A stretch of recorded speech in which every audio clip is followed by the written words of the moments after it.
Hi, ich bin Benny, der Optikriller, und ich habe heute Fußball 2000 zu mir auf die Terrasse eingeladen. Ja, und wir feiern heute den Comeback-Tag.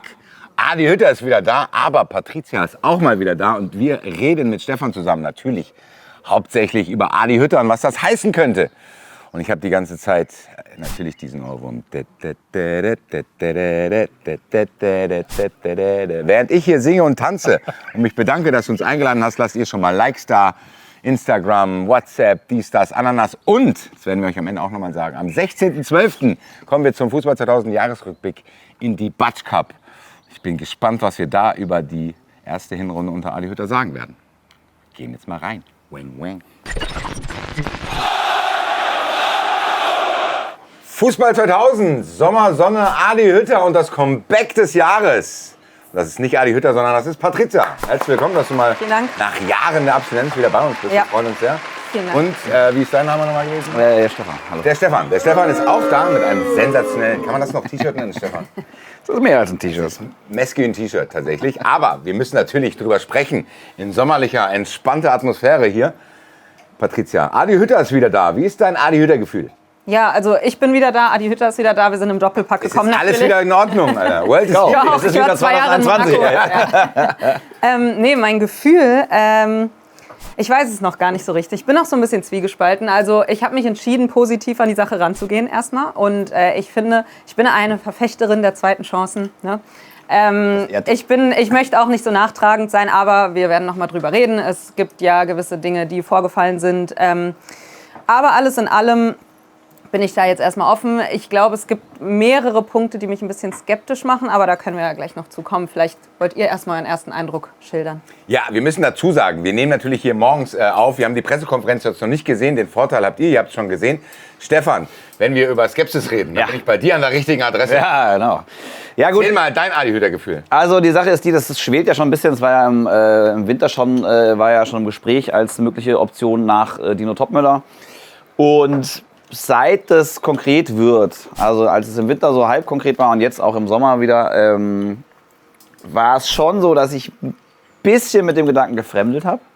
Gar nicht auf fachlicher Ebene, weil ich finde, das ist ein sehr guter Trainer, aber die Art und Weise, wie er hier gegangen ist, 2021, das war halt schon die große Andi Möller-Schule. Ne? Also er hat ja erst gesagt, er bleibt, dann ist er eine Woche später hat er dann doch seinen Abschied angekündigt, dann sagt er, okay, es ändern sich nur die Farben, wenn ich nach Gladbach gehe. Das sind alles, und auch als dann wurde ja die Champions League verbaselt, hat er dann, glaube ich, gesagt, an mir lag es nicht oder sowas. Ne? Also das war schon sehr, sehr unglücklich in Summe. Und da ist es schon so, dass ich, und das ist jetzt das Blöde, dass wir diese PK nicht sehen können, da ist es schon so, dass ich glaube, dass es ihm ganz gut tun würde zum Start und auch Skeptikern wie mir aus dem Umfeld, wenn es da eine Entschuldigung gäbe. Also wenn Adi Hütter sich einfach hinsetzen würde und sagen würde, okay, das ist die Art und Weise, wie es gelaufen ist, das war ein Fehler, das tut mir leid. Und dann ist das auch abgeräumt. So, man muss es auch nicht größer machen, als es ist. Weil in Summe ist es nämlich schon eigentlich genau der Trainer, den du jetzt brauchst, tatsächlich. Was zeichnet Adi Hütter aus? Weil Stefan sagt, man braucht ihn, und ich habe auch so ein bisschen das Gefühl, dass die Dinge, die er mitbringt oder mitgebracht hat damals und auch die Entwicklung, die er vielleicht jetzt in Monaco genommen hat, dass die ganz gut passen könnten. Ja, ich glaube auch fachlich ist das sicherlich eine richtige Entscheidung. Ich finde, er bringt diesen Offensivfußball mit, den wir vielleicht ein bisschen vermisst haben.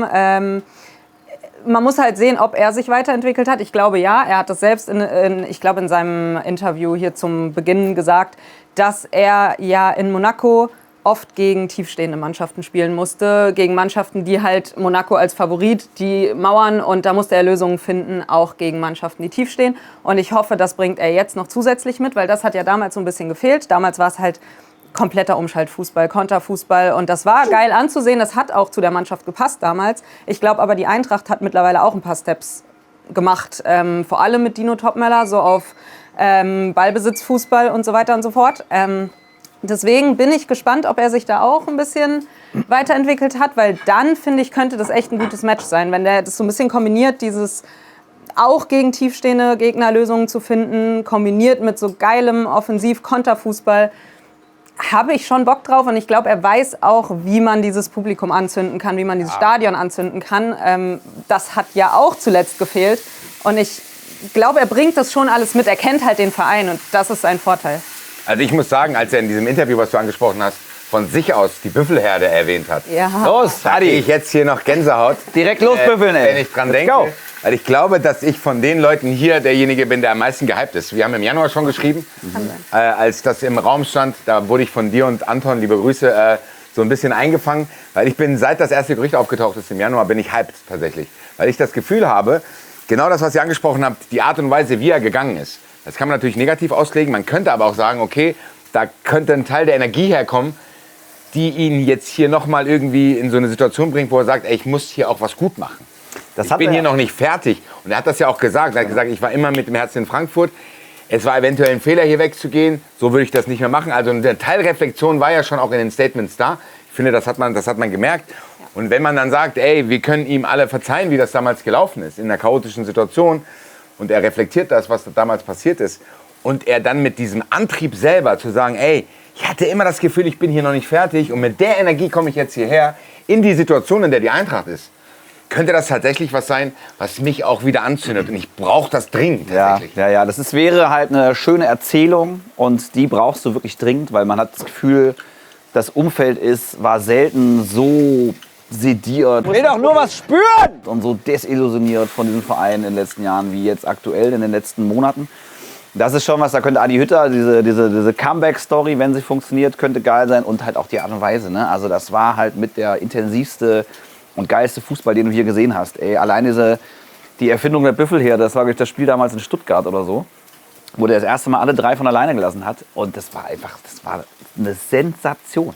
Aber bis Wirklich. heute auch, dass er dran festgehalten hat. Ne? Ja, Weil ja. du könntest ja auch sagen, boah, das hat in dem Spiel gepasst, aber ich mache das nie wieder mit diesen 3 Nee, Stürmern. genau, ja. Aber dass er gecheckt hat, das funktioniert und das ist geil und dass er es durchgezogen hat, bis heute, dafür werde ich ihm immer dankbar sein, weil das war so geil. Total. Und das ist auch genau die Attitüde, die mich halt total anfixt.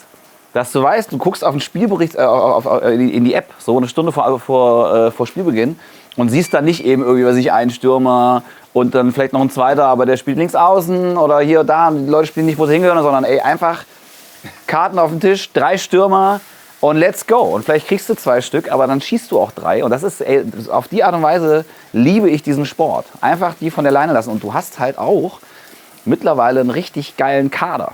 Ne? Also natürlich, die Büffelherde damals ist was Besonderes gewesen, aber es ist jetzt nicht so, dass der Rest des Kaders damals 21 auf dem Level gewesen wäre, wie er jetzt ist, der Kader. Also ich glaube, dass du Hütter jetzt auch nochmal ein ganz anderes Spielermaterial zur Verfügung stellen kannst. Du hast jetzt eine komplette Transferperiode. Also ich bin extrem gespannt.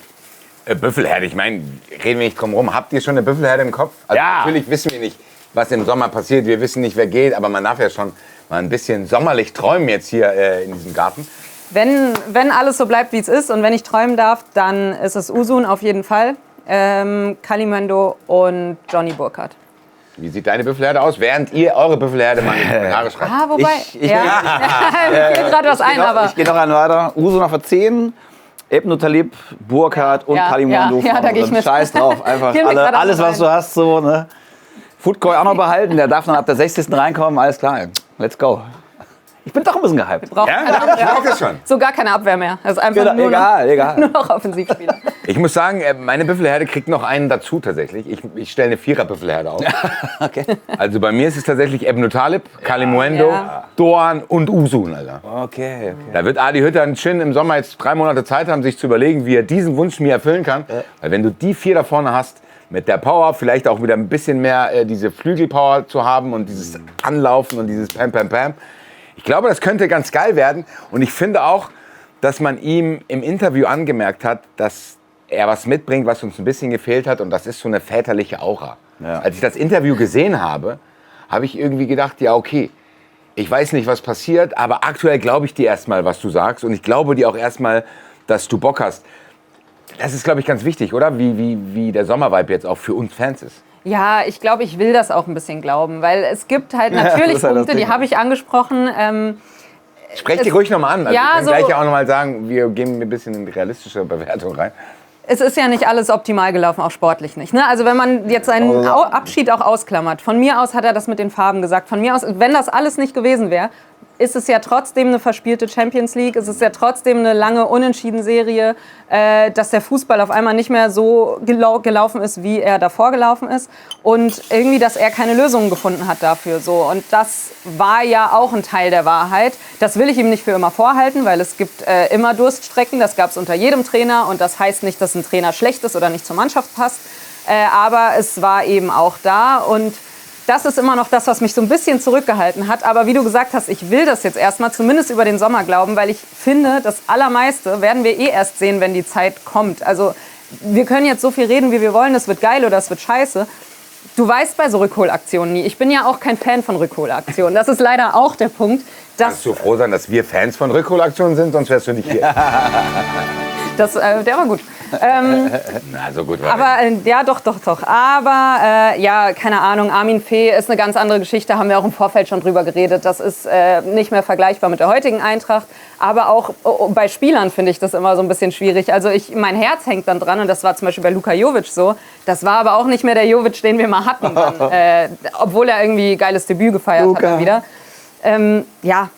Lange Rede, kurzer Sinn, Rückholaktionen, man muss halt immer schauen. Es wird am Ende wird's die Zeit uns sagen, ob wir jetzt recht hatten, hier zu sitzen und zu sagen, wir sind hyped und wir können uns vorstellen, dass es geil wird. Oder ob wir recht hatten, damit zu sagen, irgendwie, es gab halt auch schlechte Dinge. Ich glaube halt auch nicht, dass es wirklich so ein Muster gibt, was das angeht. Also ob man per se sagen kann, das ist keine gute Idee oder nicht. So, ich meine, das ist ein anderer Verein.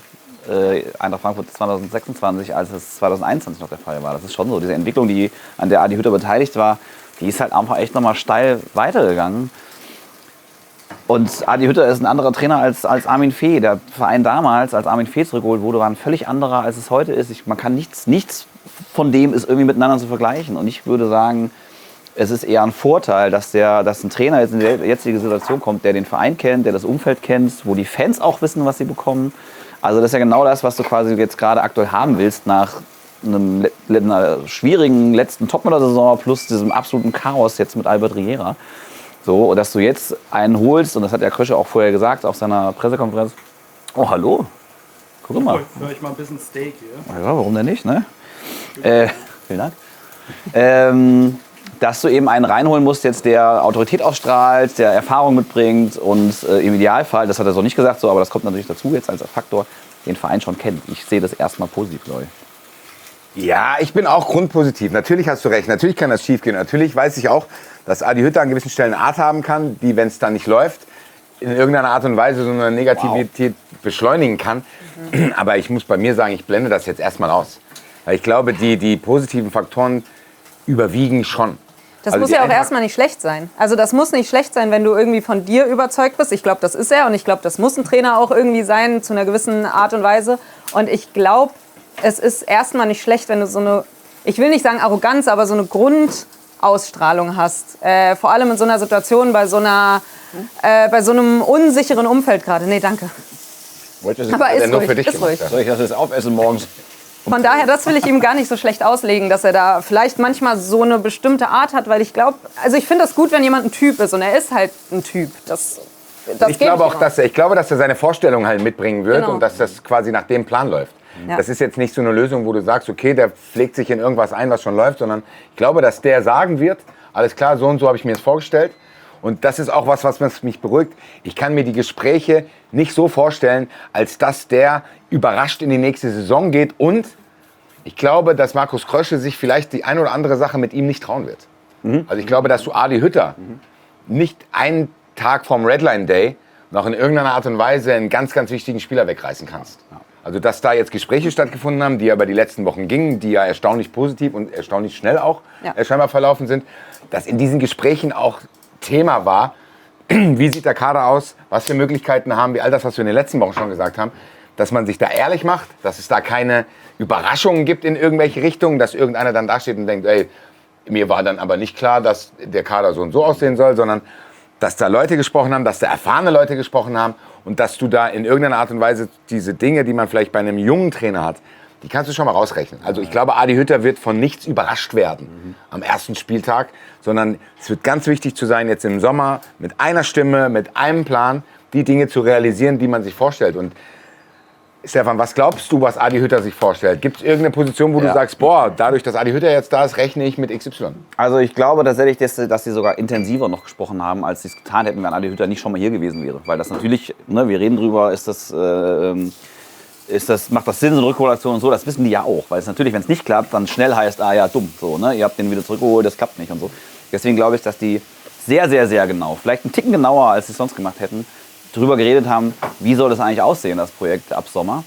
Und der Kader hat Schwachstellen, das ist so, und die siehst du auch einfach. Und die hast du die letzten Transferperioden alle gesehen. Und ich bin mir relativ sicher, dass Hütter darauf drängen wird, einen spielstarken Sechser endlich am Start zu haben. Dann möglicherweise musst du gucken, wo dem Kader vielleicht ein bisschen Schnelligkeit fehlt, möglicherweise eine Innenverteidigung, so, keine Ahnung. Und dann glaube ich, oder hörte man, dass ein großes Thema in den Vorgesprächen war der Torwart. So. Also dass Adi Hütter jetzt natürlich in eine Situation kommt, wo mit Kawa Santos ein Torwart parat steht, der Talent hat, das hat er nachgewiesen, aber Konstanz eben noch nicht. Und das, glaube ich, war ein Thema in diesen Vorgesprächen. Ob man da dann nochmal reagiert? Ist das der Rauchmelder? Alarm! Kawa Santos Alarm, Alter. Ich wollte gerade sagen, kaum reden wir über Kawa Santos, ist hier Alarm. Ja. Ich hoffe, dass das kein schlechtes Zeichen tatsächlich ist. Machen wir kurz Pause. Ja. Unterbrechen wir jetzt oder was machen wir? Ja, oder? Was machen wir jetzt? Ich weiß keine Ahnung. Das ist geil, ne? Und machen wir weiter, das läuft. Machen einfach weiter. Okay. Naja, dann musst du natürlich gucken, welche Kaderbewegungen hast du, weil du musst ja ein bisschen verkaufen. Das ist ja so offensichtlich so. Offensichtlich braucht die Eintracht ja ein bisschen Geld. Ja. Da ist Nene Brown natürlich ein Kandidat, den wirst du adäquat ersetzen müssen, wenn er geht nach der WM. Wenn das passiert, ich würde mir sehr wünschen, sehr, sehr wünschen, dass in den Gesprächen von beiden Seiten klar war, dass, egal wie die Mannschaft aussieht, sie um Can Uzun herum aufgebaut wird. Dass du den bitte nicht verkaufst, weil der Typ ist derjenige, der nächstes Jahr, wenn er verletzungsfrei bleibt, der Ausnahmespieler sein wird bei Eintracht Frankfurt, da bin ich relativ sicher.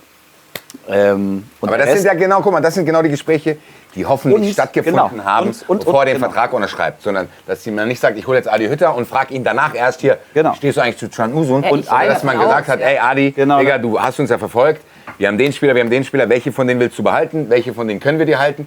Welche müssen wir dir leider sagen, müssen wir abgeben. Und dass da in irgendeiner Art und Weise Einigkeit besteht. Das ist eigentlich für mich das Allerwichtigste. Genau, das. Und du musst halt tatsächlich auch ihn ins Boot holen mit dieser Vereinsphilosophie, die du hast seit ein paar Jahren, dass nämlich eben auch einfach auf junge Spieler gesetzt werden muss, hier und da.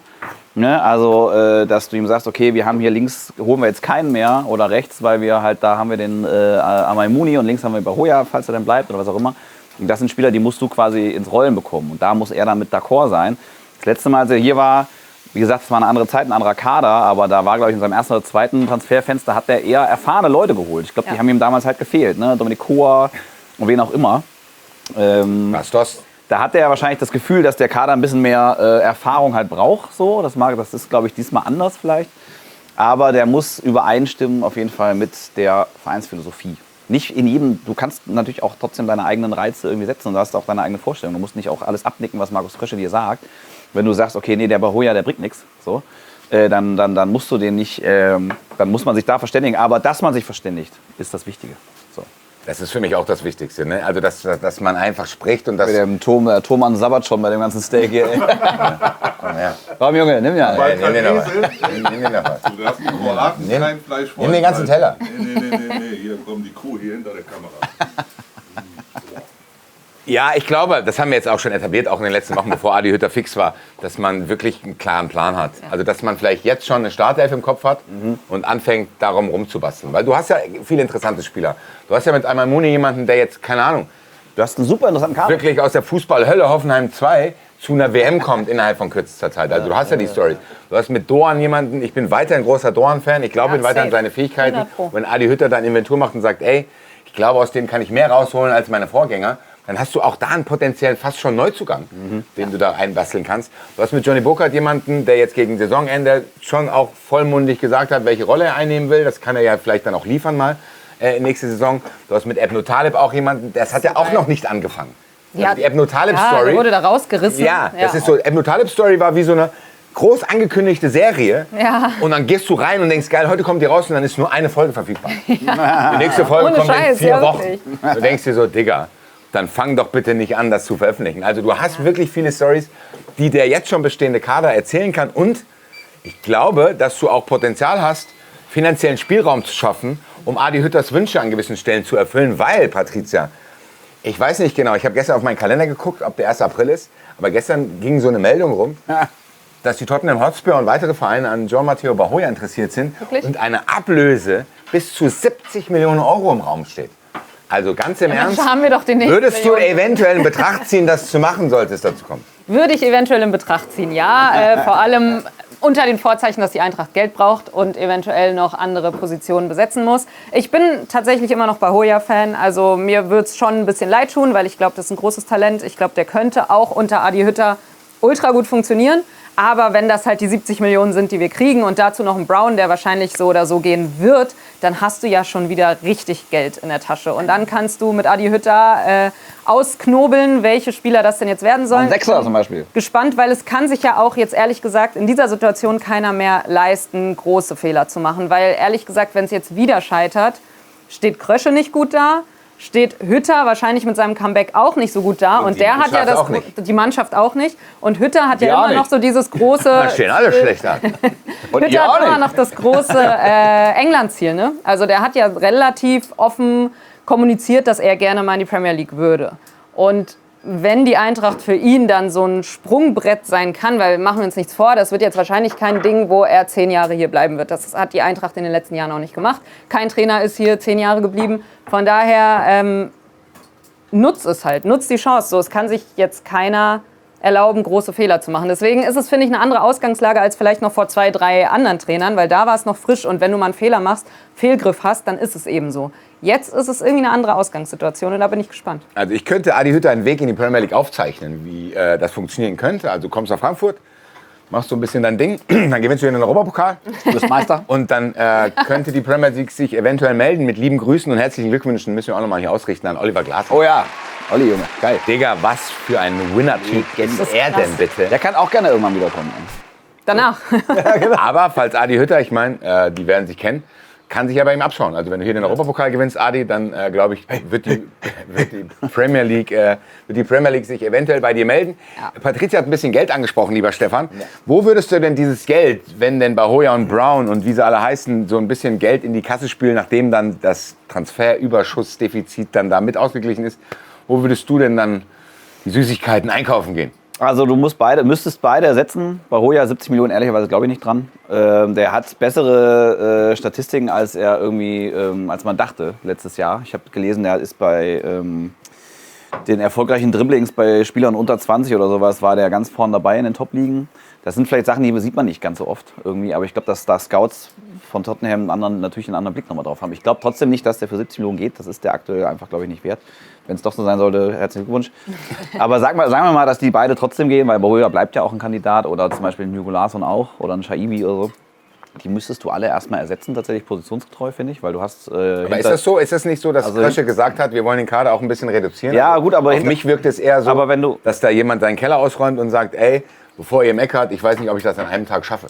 Aber wenn Nene Brown geht zum Beispiel, ist klar, du brauchst einen Linksverteidiger Nummer 1. Da sehe ich keinen dahinter. Also Theat kann das spielen und so, aber da brauchst du eigentlich... Zu dem kann ich nicht sagen. Also der hat jetzt ein halbes Jahr gar keine Rolle gespielt. Das kann schon sein, dass der irgendwie rangezüchtet wird, aber ob der soweit ist kein Plan. Also kein Plan. Und Bahoja würde ich auch sagen, da hast du natürlich Knauf auf der Seite, der das spielt. Da würde ich auch trotzdem sagen, das ist eine Talentposition, die kannst du eigentlich wieder auffüllen dann. Für mich alles entscheidend ist der Sechser, endlich mal wirklich einen defensiv denkenden Sechser. Einfach, dass du es mal hast. So.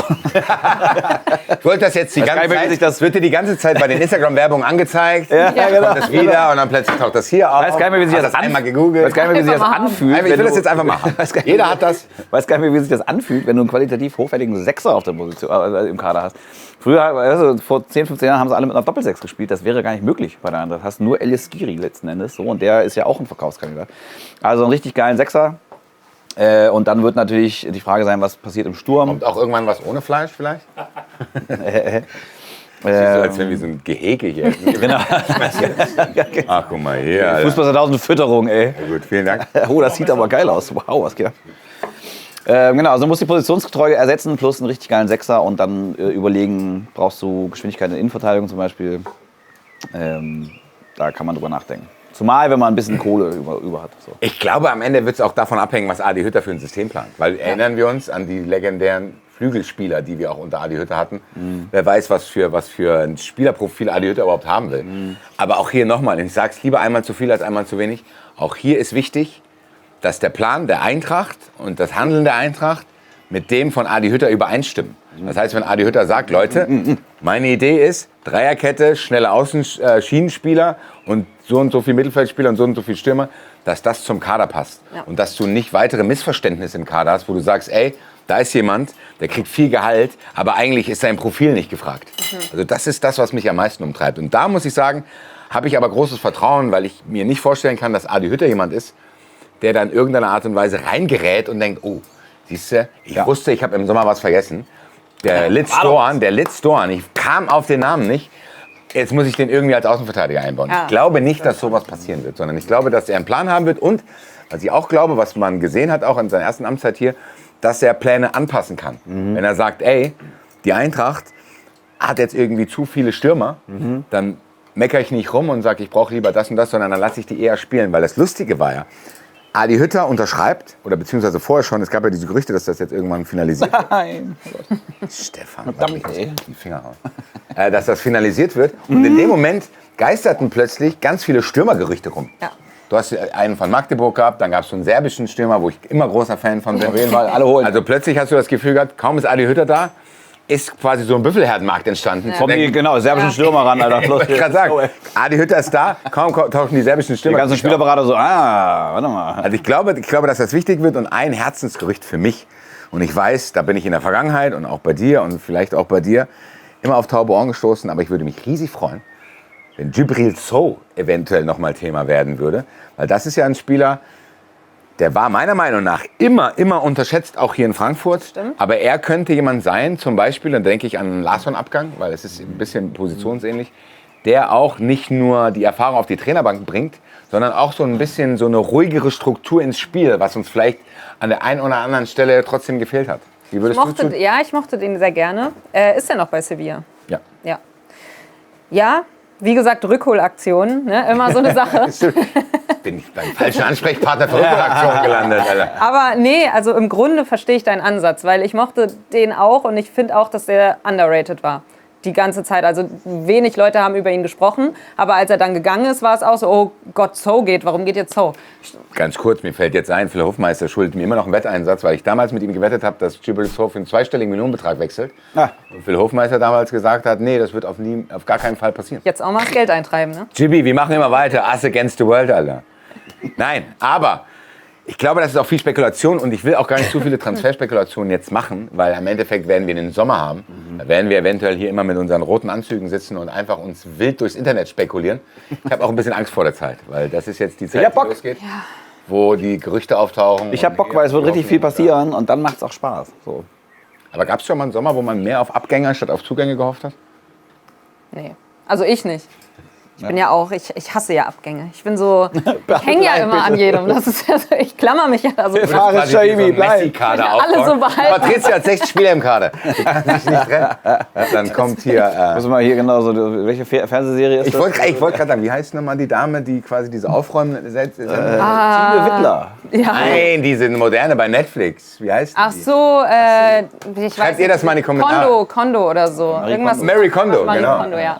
Ja, Marie Kondo muss vielleicht tatsächlich aber im Sommer auch im Kader von Eintracht Frankfurt mal nachschauen. Ich hoffe, dass Adi Hütter aber mitmachen darf bei dieser Aktion. Ich bin sehr, sehr gespannt. Habt ihr noch irgendein sommerliches Thema auf den Lippen oder wollen wir einfach die Sendung mal hier beenden und was essen?